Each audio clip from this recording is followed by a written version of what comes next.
Merci de votre fidélité. Deuxième partie de ce grand journal. Après le journal d'actualité, la revue de presse, la page d'annonce, régie publicitaire. Vous nous faites toujours la fidélité. Un communiqué avant de passer à notre deuxième invité. Notre invité, dans un instant, nous recevons un homme de Dieu qui a publié un livre, Les mystères de la prière. Un peu de religion, on va en savoir pourquoi les mystères de la prière, qu'est-ce qui est contenu là-dedans. Dans un instant, notre invité.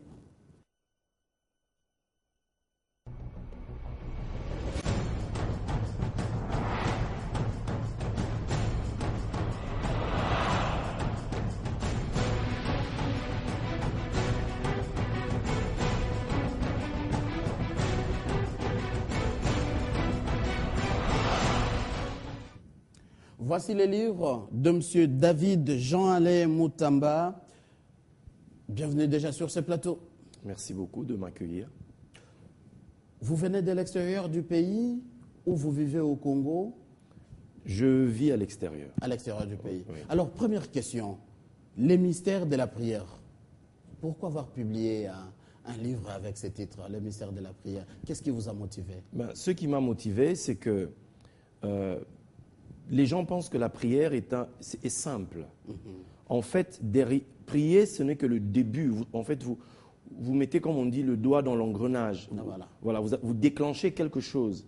Et c'est cet aspect-là, tout ce qui va derrière la prière. J'ai prié, et puis ma prière monte. Qui la reçoit? Comment ça se traite? Comment est-ce qu'on me répond? Qu'est-ce qui se passe derrière tout ça? Tout ça est un peu flou dans la tête de la plupart des personnes. Pour les gens, c'est prier. Prier, c'est comme on appuie sur un bouton play et puis ça se met à jouer. Et puis non, ça ne se passe pas comme ça. Il y a tout un monde qui est inconnu aux personnes. Tout un mouvement, tout un mécanisme qui se cache derrière le simple fait de prier. Alors, vous parlez de quelle prière chrétienne, musulmane, bouddhiste ou de toutes ces sectes ésotériques qui existent? Vous savez, une prière, la prière simplement est commune. Elle est pour tout le monde. Je ne vous parle pas des prières toutes faites. Je ne vous parle pas de la petite carte qu'on va vous donner, faites ci, faites ça. Non. Pour moi, la prière, c'est la voix qui monte du cœur d'une personne qui exprime un besoin à un moment donné. Vous savez, lorsque quelqu'un a un problème, il peut crier « Oh mon Dieu !» ou bien dans notre langue « Nzambe Nangai », une interjection comme cela. Ça, c'est déjà une prière qui monte. Lorsque vous avez un besoin quelconque, vous voulez entamer une procédure judiciaire, vous voulez vous voulez voyager, vous voulez commencer une entreprise, bref, quel que soit le cas de figure, vous êtes dans la détresse par exemple, vous avez un problème, parce que la prière peut être positive et négative.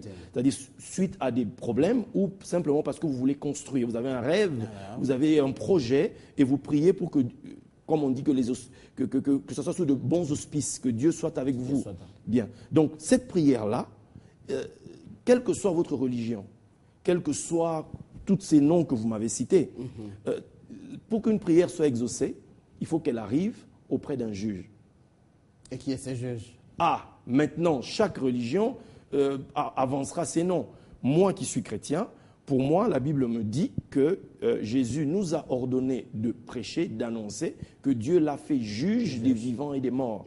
Donc, c'est sur cette base-là. C'est pour les chrétiens. Oui, c'est pour les chrétiens. Et la même prière, selon vous, oui, a la même valeur, que ce soit pour les chrétiens ou pour les musulmans et consorts? Je vais prendre un exemple.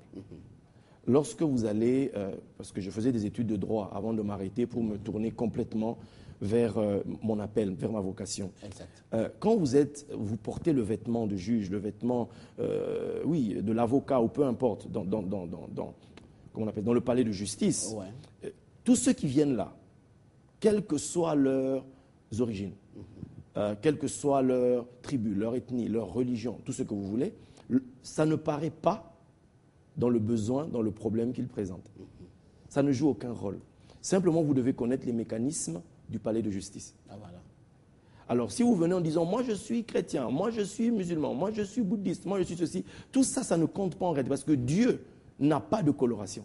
Alors, selon vous, schématiquement, quelle est cette procédure de la prière pour tous ces chrétiens ou les demandeurs, vous et moi, pour que ma prière, notre prière, arrive chez les juges? Mais c'est ce dont je parle justement dans le livre. j'essaye déjà, dans le premier chapitre, je pose déjà la première base, qui est celle-ci, la direction dans laquelle on regarde. Vous allez voir que ce fait-là se retrouve dans toutes les religions. Bref, du moins les religions monothéistes, celles que nous appelons des abrahamiques, des fils d'Abraham. Par exemple, Israël, les Juifs, quand ils prient, ils regardent en direction de Jérusalem. Les musulmans, quand ils prient, ils regardent en direction de la Mecque. Les premiers chrétiens, quand ils priaient, regardaient dans la direction de l'est du soleil levant. Donc, et les autres hindouistes, tout ce que vous voulez, toutes ces choses-là, toutes ces religions-là, ils regardent toujours dans la direction du temple. Il y a un centre, il y a un point vers lequel on se tourne toujours, du moins dans sa pensée. Parce que c'est de là, c'est comme une colonne sur laquelle on s'appuie. Donc, et c'est ce que j'essaie de dire dans ce premier chapitre, lorsque Pierre répond à ce mendiant qui est à la porte du temple, il lui dit, voilà, regarde-nous. Or ça, bibliquement parlant, ou bien du moins par rapport aux Écritures, c'est entre guillemets une hérésie. Parce que Salomon avait dit, quand tout juif qui priera, et même les nations devront regarder en direction du temple. Or, cet homme est à la porte du temple, et Pierre qui lui dit, ne lui dit pas de regarder vers le temple, mais lui de le regarder vers eux. Donc, ça, ce sont les prémices, ou du moins la continuité de l'enseignement de Christ. Voilà. Et c'est important de comprendre, parce que Jésus change les paramètres en disant que détruisez ce temple et je le rebâtirai en 3 jours. Et il parlait du corps, de son corps. Donc, c'est les premiers paramètres. Quand vous priez ou bien quand vous envoyez un message sur Internet, vous avez besoin de l'adresse email. Donc, la prière, c'est la même chose. Vous devez déjà avoir l'adresse. Chez qui ça va? Voilà. Quand vous priez, quand vous envoyez votre prière, vous savez où ça va.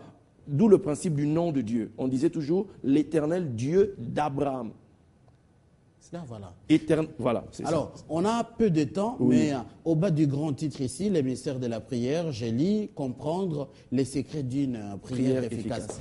Vous pouvez nous donner, on en profite, ce n'est plus un secret puisque c'est déjà dans un livre, quelques 2-3 secrets de cette prière efficace. 2-3 secrets, vous allez empêcher les gens d'acheter le livre. Je croyais que c'est un livre gratuit. Ah non, le livre n'est pas gratuit. Parce que pour qu'il se fasse déjà, ce n'était pas gratuit. Il a été édité aux États-Unis, il a fallu payer, il y a le transport, il y a tout ça. Et quelque part, vous savez, je crois ceci, et c'est l'un des secrets de la prière. Voilà. Jésus dit, demandez, il vous sera donné. Depuis, tout le monde demande. Et les gens s'étonnent qu'ils ne reçoivent pas.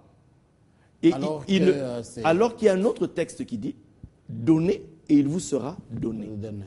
Dans ce livre, j'essaye de ramener à l'esprit des gens le principe de la justice. On ne peut pas vivre dans un monde où on ne se respecte plus, où on ne respecte plus le travail de l'autre, où on ne connaît pas la valeur des choses. En quelque part, c'est une interprétation. La Bible s'est-elle contredite ou comment? Non, la Bible ne s'est pas contredite. Simplement, c'est qu'il y a différents niveaux. Dans un endroit, on nous demande de demander. C'est l'appel qui est fait dans cette prédication-là. Mais sur une autre prédication, il va nous dire que si tu veux quelque chose, tu dois savoir en payer le prix quelque part. Voilà. Parce que dans le texte, justement, je parle du juste juge. Toutes les choses que nous demandons, tout ce qui existe dans l'univers, visible et invisible, a un poids. Qu'on dit en hébreu un kavod, c'est-à-dire a un prix. Tout ce que vous demandez, vous déclenchez vous-même par vos prières, vos prochaines épreuves, vos prochains combats, parce qu'on va vous peser par rapport à ce que vous avez demandé. Parce que tout le monde demande. Pourquoi on vous donnera qu'à vous? Voilà. Alors, on va terminer. J'ai lu dans votre dédicace ici, acte 10, verset 4b. Et l'ange lui dit, tes prières et tes aumônes sont montées devant Dieu et il s'en est souvenu. On est vraiment à la fin, 30 secondes. Vous voyez bien, c'est l'ange qui vient parler. C'est un homme qui prie Dieu. Et l'ange vient, mais l'ange ne lui donne pas la solution. Parce que la suite de ce verset, c'est que l'ange lui dit, parce que justement, Dieu a entendu, Dieu a exaucé, Dieu te demande de faire venir Pierre. Voilà. Alors, vous serez notre invité dans d'autres émissions pour découvrir les mystères de la prière, comprendre les secrets d'une prière efficace. Vous êtes au pays pour combien de temps? Encore une semaine. Encore une semaine avant de rentrer. Alors, j'espère que vous allez tout harmoniser pour faire découvrir ces grands secrets aux Congolais à travers Télé 50. Je l'espère. Merci beaucoup, Monsieur David Jean-Alain Moutamba, auteur de ce livre, Le mystère de la prière. Dans un instant, nous commençons avec les sports, les informations.